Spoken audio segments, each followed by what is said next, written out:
Поговорим про хороший продукт-плейсмент в играх. Наверное, каждый из вас обратил внимание, что главные герои Resident Evil Requiem носят довольно примечательные часы, которые они не стесняются демонстрировать. Это Hamilton Pan Europe у Грейс и Hamilton Clarkfield Автохрона у Леона. Каждая модель выпущена ограниченным тиражом в 2000 экземпляров, и они поступили в продажу с релизом игры. И это не первые реальные часы, с которыми появляется Леон. Например, в фильме Resident Evil Dead Island Леон носит эксклюзивные часы японского бренда Seiko.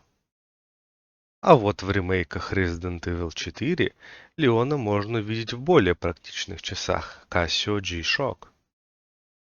Или, открыв скины, в более дорогих Rolex Cosmograph Daytona. Для любопытных цены часов я указал в комментариях.